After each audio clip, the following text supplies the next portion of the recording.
Karl Marx. 6. O 18 Brumário de Luiz Bonaparte. 6. A coalizão com a montanha e os republicanos puros, a qual o Partido da Ordem se vira condenado nos seus vãos esforços para permanecer no controle das forças militares e reconquistar a liderança suprema do poder executivo, demonstrará irrefutavelmente que ele havia perdido a maioria parlamentar autônoma. A simples força do calendário, o ponteiro das horas, sinalizou, no dia 28 de maio, a sua dissolução completa. No dia 28 de maio, teve início o último ano da Assembleia Nacional.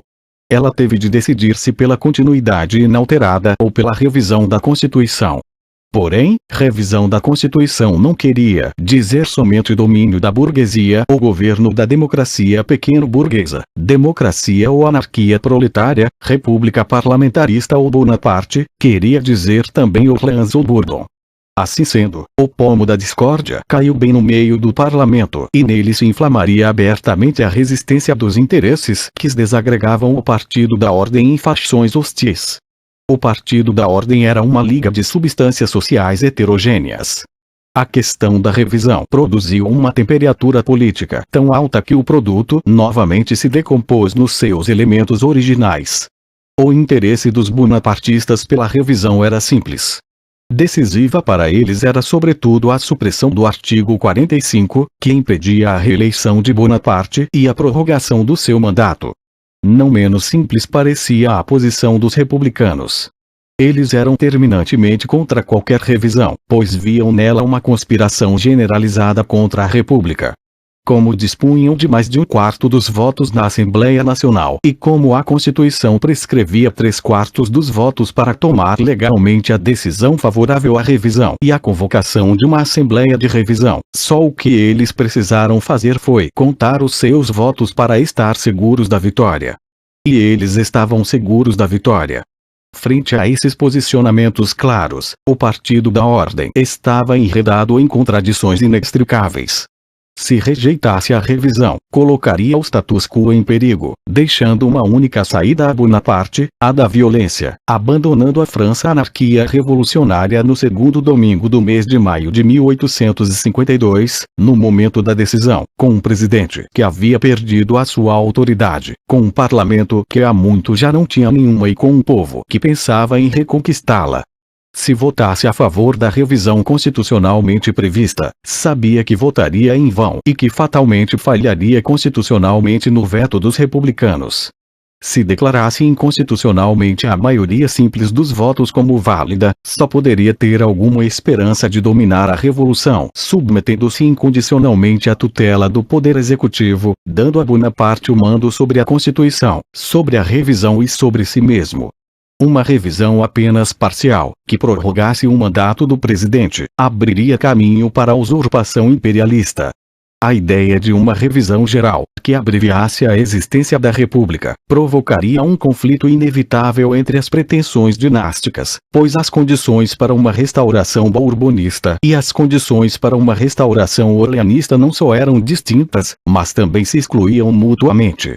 A República Parlamentarista era mais do que o terreno neutro em que as duas facções da burguesia francesa, os legitimistas e orleanistas, latifúndio e indústria, podiam conviver sob o mesmo teto com os mesmos direitos. Era a condição incontornável da sua dominação conjunta, a única forma de Estado em que o interesse geral da sua classe podia submeter a si, ao mesmo tempo, as demandas das suas facções em particular e todas as demais classes da sociedade.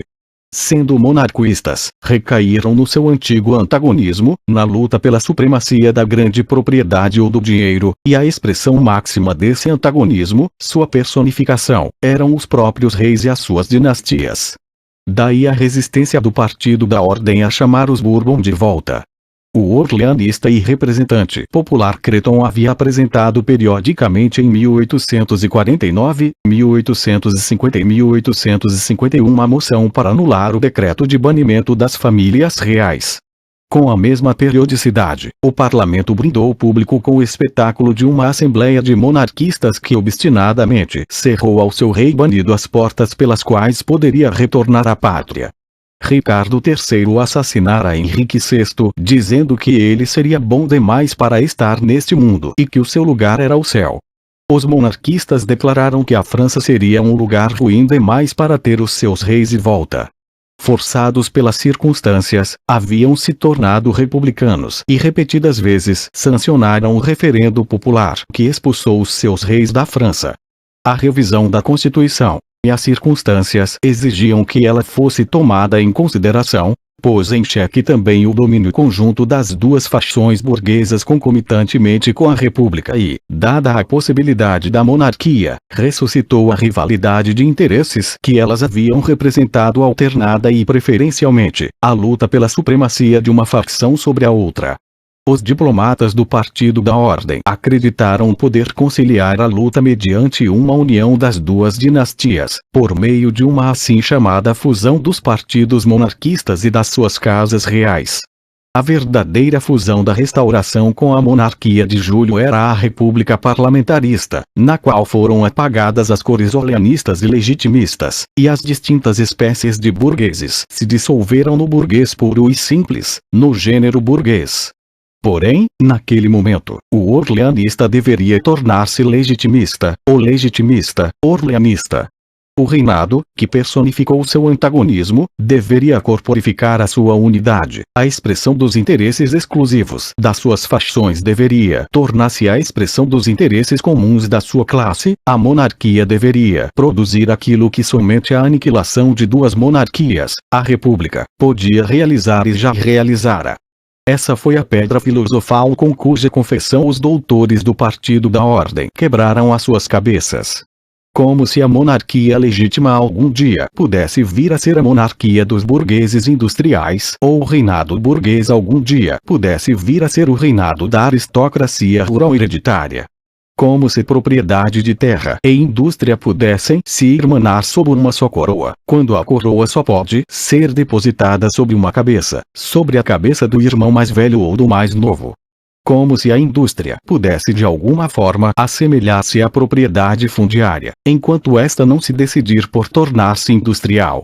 Se Henrique V morresse amanhã, nem por isso o Conde de Paris se tornaria rei dos legitimistas, a não ser que ele deixasse de ser o rei dos orleanistas. Os filósofos da fusão, contudo, que se disseminavam à medida que a questão da revisão passava para o primeiro plano, que criaram para si mesmos um órgão diário de cunho oficial chamado Assembleia Nationale, que inclusive voltaram à ativa agora, fevereiro de 1852, explicaram toda a dificuldade do tema a partir da renitência e da rivalidade das duas dinastias.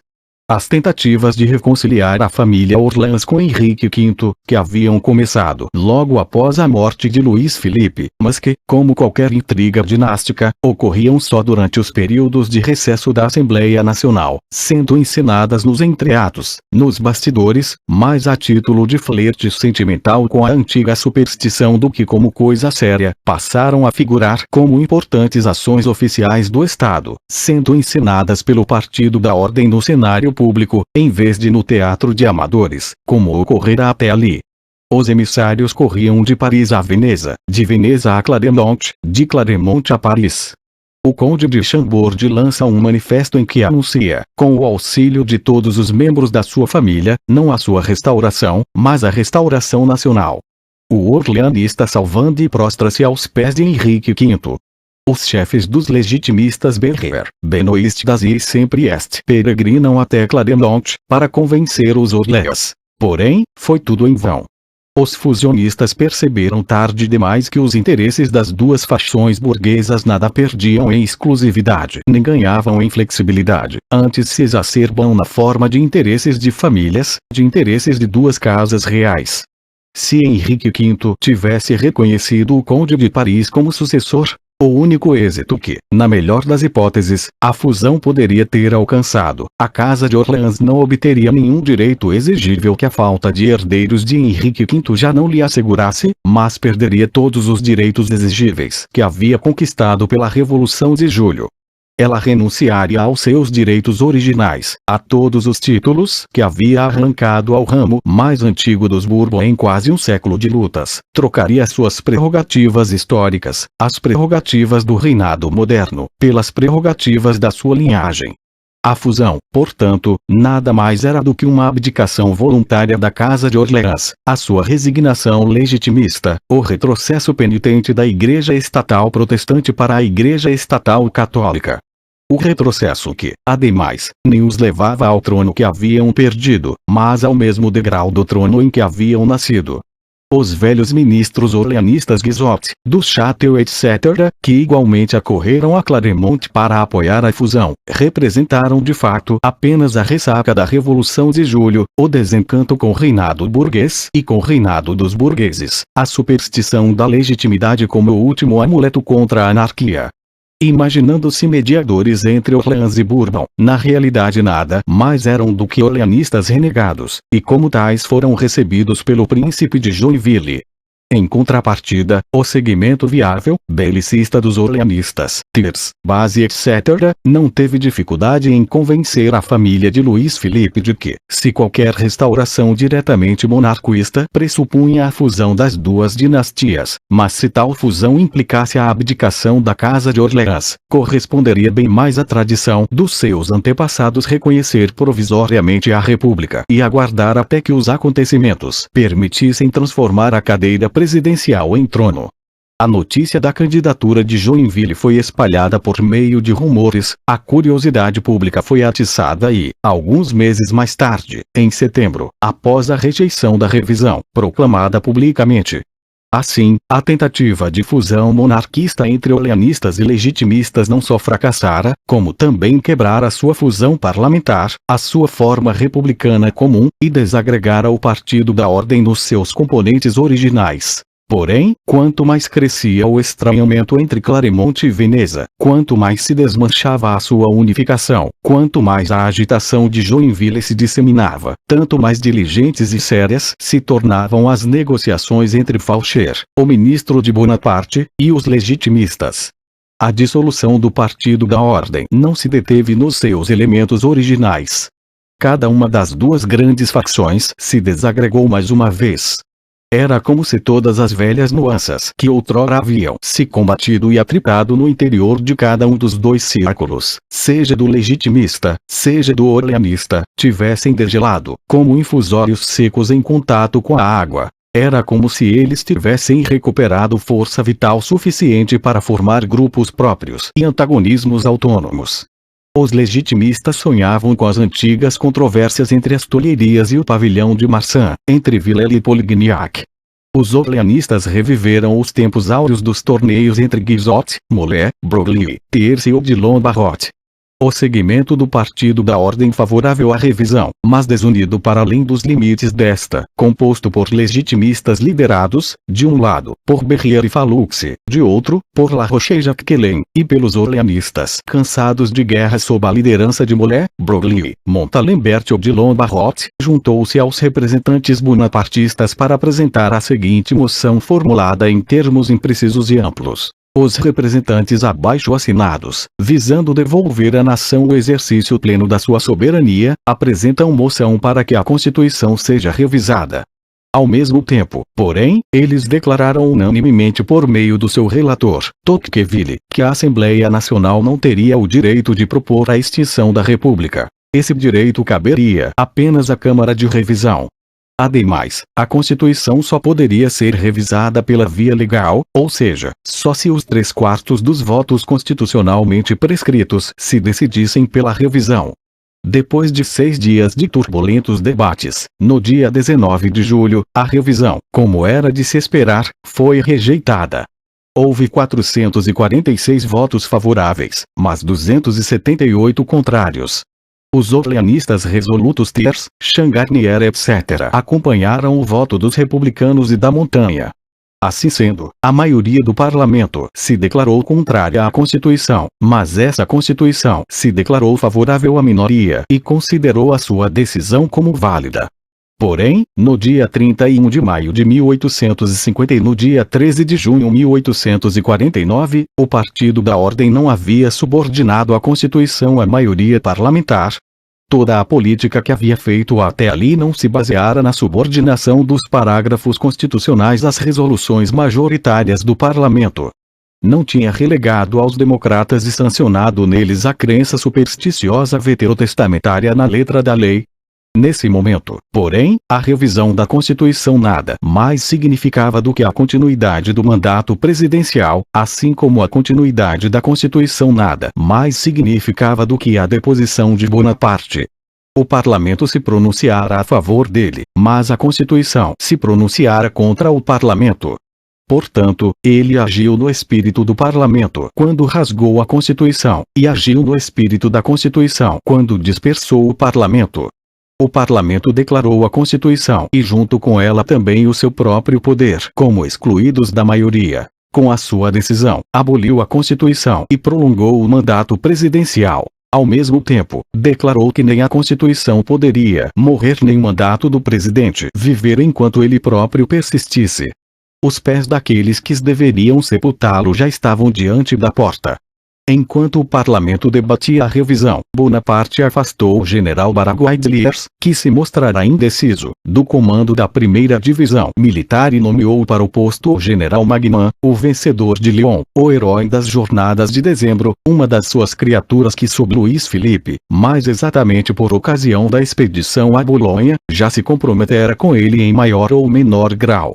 Com a sua decisão sobre a revisão, o Partido da Ordem demonstrou que não era apto nem para dominar nem para servir, nem para viver nem para morrer, nem para suportar a República nem para derrubá-la, nem para manter a Constituição nem para jogá-la no lixo, nem para cooperar com o presidente nem para romper com ele.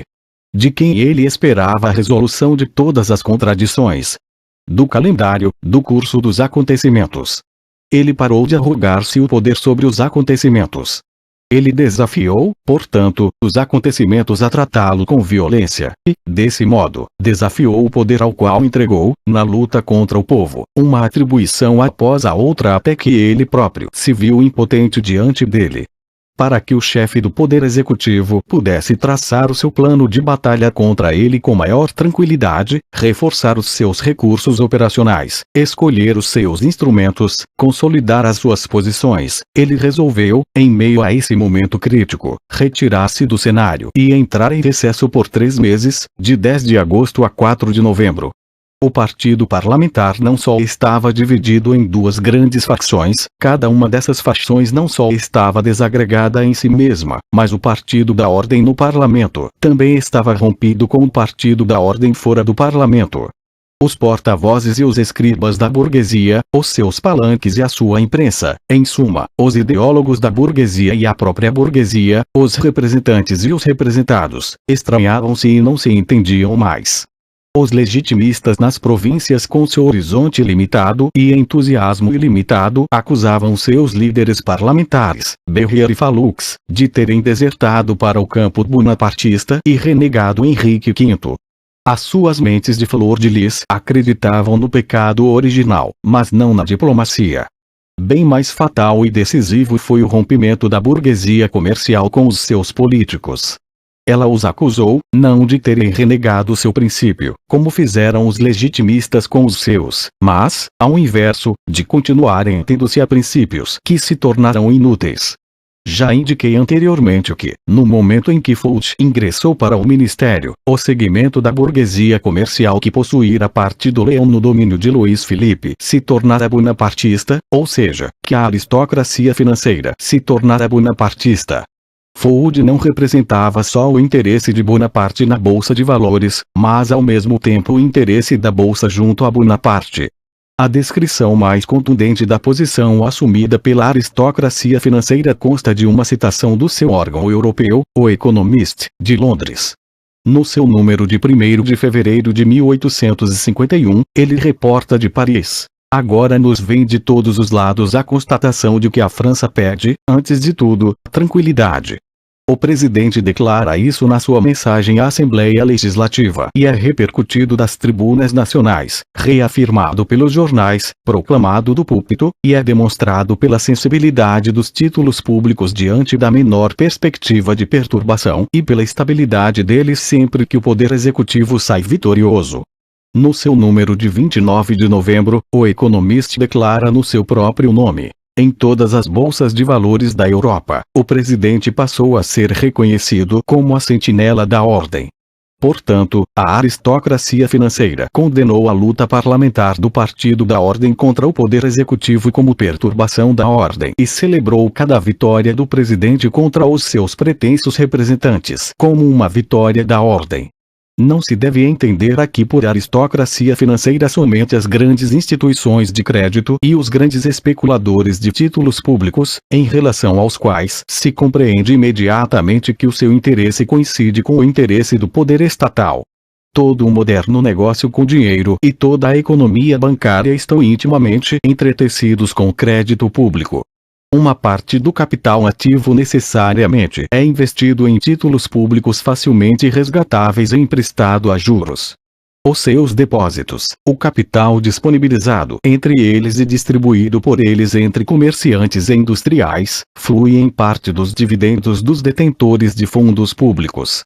Se em todas as épocas a estabilidade do poder estatal equivalia a algo como Moisés e os profetas para todo o mercado do dinheiro e para os oficiantes desse mercado, como deixaria de sê-lo nos dias de hoje, em que todo o dilúvio ameaça arrastar embora as velhas dívidas públicas junto com os velhos estados?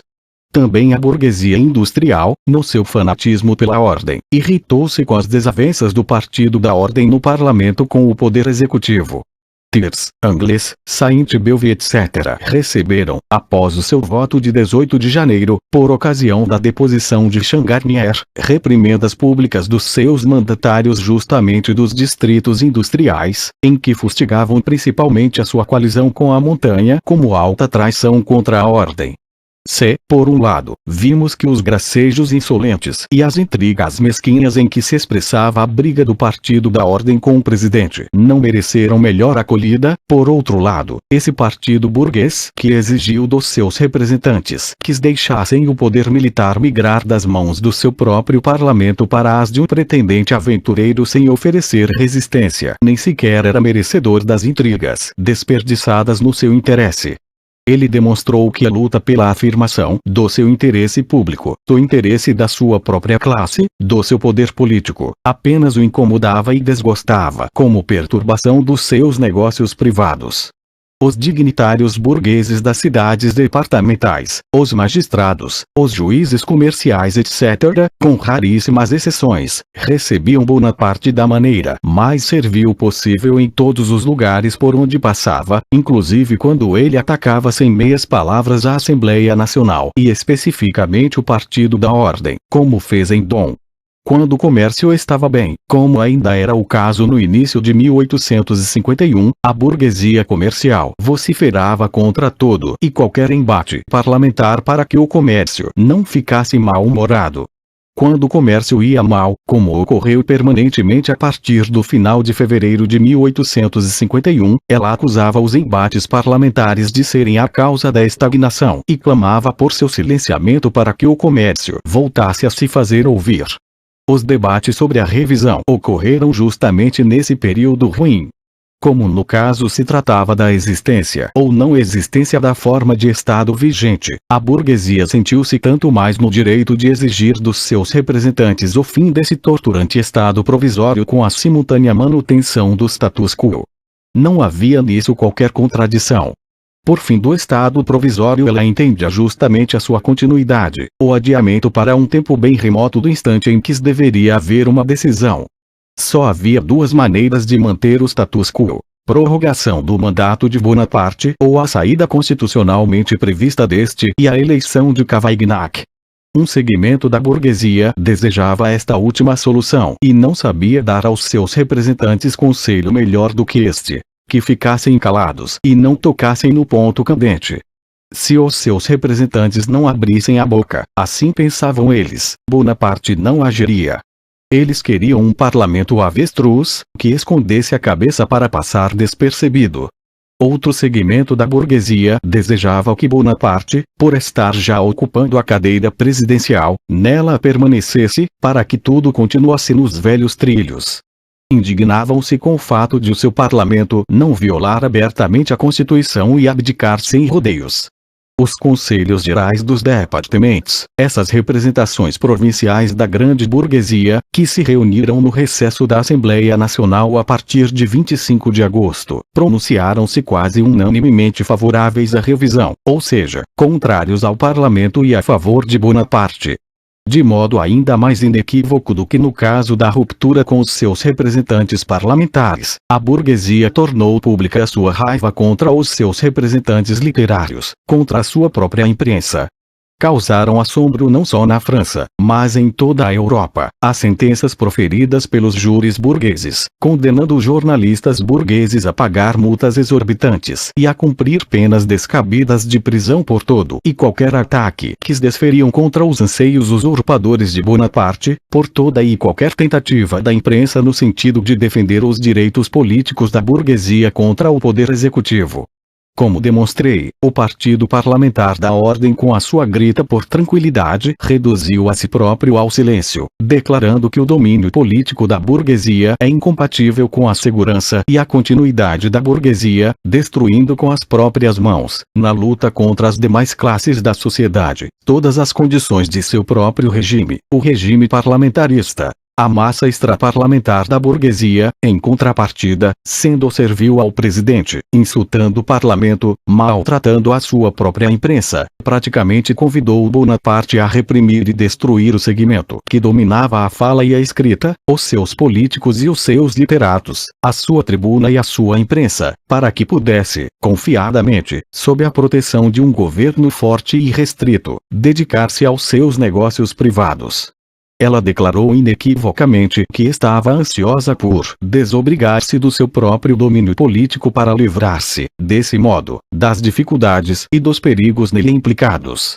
E essa massa da burguesia, que já se indignara contra a simples luta parlamentar e literária em prol do domínio da sua própria classe e trair os líderes dessa luta, ousou, então, depois do fato, acusar o proletariado de não ter se levantado para a batalha sangrenta, para a batalha de vida e morte por ela. Ela, que a todo momento sacrificara o interesse geral da sua classe, isto é, o seu interesse político, em favor do mais tacanho e imundo interesse privado, e exigira que os seus representantes fossem capazes de fazer sacrifício similar, declarou, então, que o proletariado tenha sacrificado os interesses políticos idealistas dela em favor dos seus interesses materiais. Ela adota a pose da alma boa que teria sido mal interpretada e abandonada no momento decisivo pelo proletariado desencaminhado pelos socialistas. E encontrou eco generalizado no mundo burguês. É claro que não estou falando aqui dos políticos bairristas alemães e dos imbecis que pensam como eles. Remeto, por exemplo, ao mesmo Economist que, no dia 29 de novembro de 1851, ou seja, 4 dias antes do golpe de Estado, ainda declarara Bonaparte como o sentinela da ordem, Thierry Berrier como anarquistas, e que, já no dia 27 de dezembro de 1851, depois de Bonaparte ter calado todos os anarquistas, levantou a voz contra a traição que as massas proletárias ignorantes, mal educadas e estúpidas teriam cometido contra a habilidade, o conhecimento, a disciplina, a influência espiritual, os recursos intelectuais e o peso moral dos estratos médios e altos da sociedade. A massa estúpida, ignorante e ordinária foi a própria burguesia e ninguém mais. No ano de 1851, a França de fato passou por uma espécie de pequena crise comercial. No final de fevereiro evidenciou-se a diminuição da exportação em relação a 1850, em março o comércio foi afetado e as fábricas pararam. Em abril a situação dos departamentos industriais parecia tão desesperadora quanto após as jornadas de fevereiro. Em maio os negócios ainda não se haviam reanimado. Ainda no dia 28 de junho o portfólio do Banco da França indicou, em vista do enorme crescimento dos depósitos e da redução na mesma medida dos adiantamentos sobre letras de câmbio, a paralisação da produção, e só em meados de outubro os negócios começaram a melhorar progressivamente. A burguesia francesa atribuiu essa estagnação do comércio a razões puramente políticas, ou seja, ao embate entre o parlamento e o poder executivo, a incerteza provocada por uma forma de Estado apenas provisória, a perspectiva aterradora do segundo domingo do mês de maio de 1852.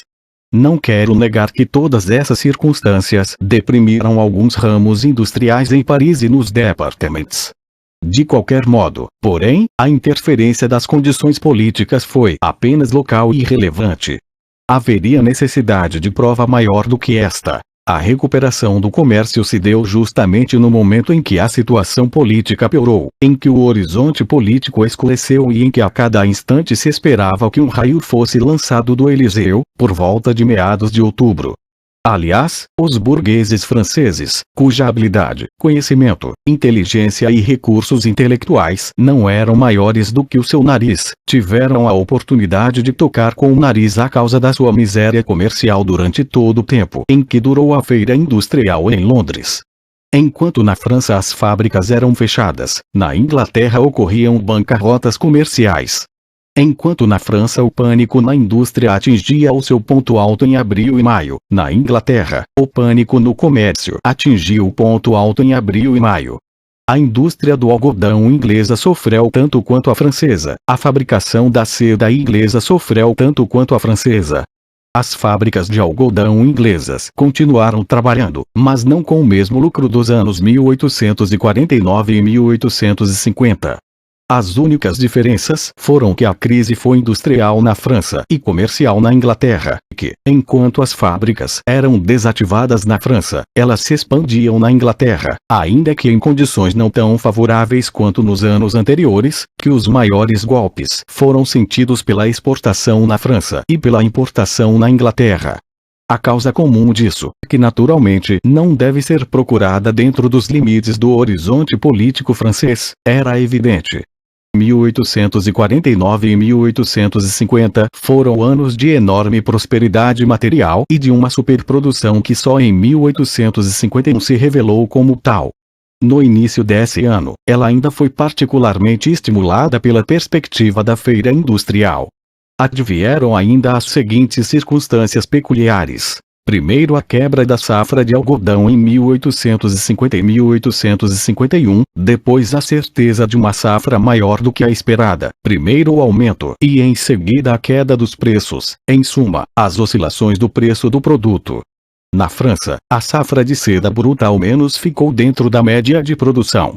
Por fim, a manufatura da lã havia se expandido de tal forma desde 1848 que a produção de lã não conseguia acompanhá-la, fazendo com que o preço da lã bruta aumentasse numa desproporção muito grande em relação ao preço dos artigos de lã manufaturados.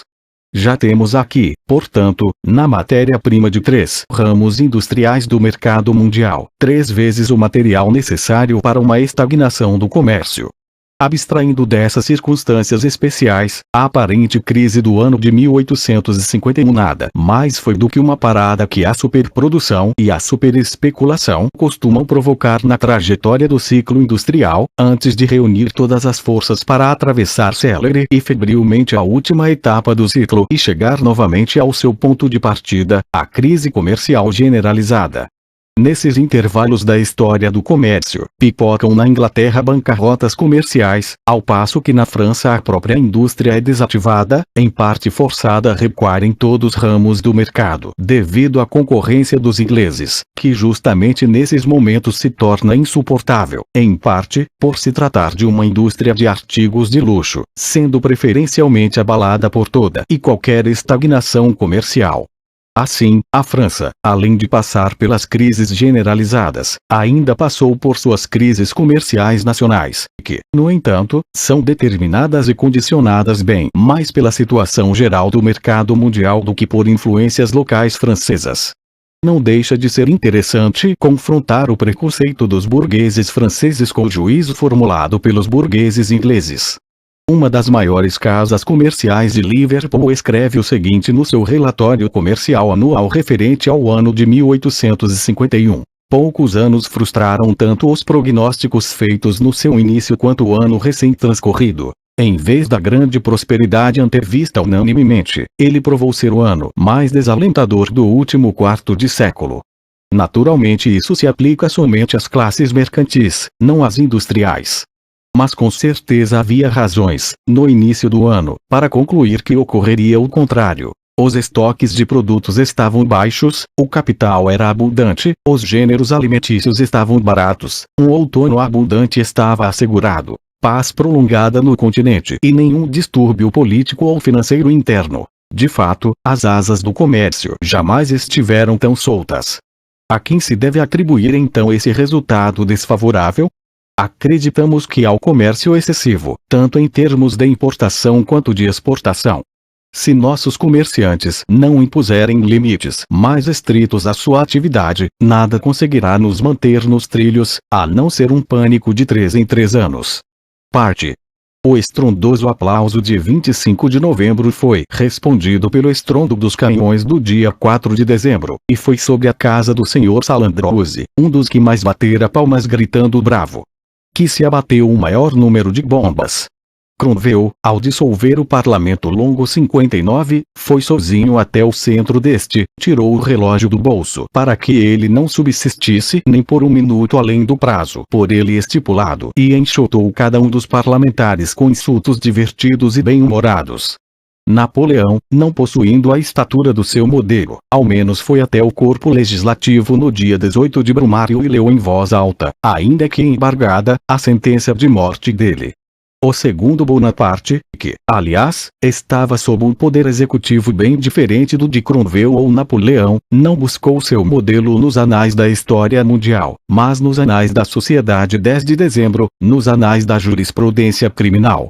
Em seguida, ele roubou 25 milhões de francos do Banco da França, comprou um general Magnam com 1 milhão e os soldados, um por um, com 15 francos e cachaça, encontrou-se secretamente com os seus comparsas como um ladrão durante a noite, mandou invadir a casa dos líderes mais perigosos do parlamento e sequestrar Cavaignac, Lamoricière, Le Flot, Changarnier, Charras, Thiers, Base etc. Enquanto dormiam, ordenou que as tropas ocupassem os pontos-chave de Paris, bem como o prédio do parlamento, e logo pela manhã mandou afixar cartazes vistosos em todos os muros, anunciando a dissolução da Assembleia Nacional e do Conselho de Estado, a restauração do sufrágio universal e a decretação do estado de sítio no Département de Seine.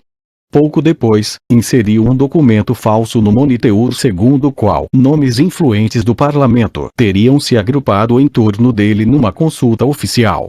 O torso do parlamento, reunido no prédio do Mairie do 10º arrondissement, composto principalmente por legitimistas e orleanistas, que, sob reiterados gritos de Viva a República, decidem-se pela deposição de Bonaparte, discursam em vão para a massa que os fita curiosa diante do prédio e acabam sendo arrastados sob a custódia de atiradores de elite africanos primeiro para a caserna de Orsay, sendo mais tarde amontoados em carruagens prisionais e transportados para as prisões de Mazas, em Vincennes. Esse foi o fim do Partido da Ordem, da Assembleia Legislativa e da Revolução de Fevereiro.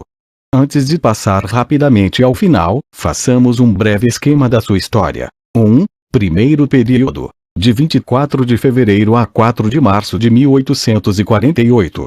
Período de fevereiro. Prólogo. A fraude da fraternização geral.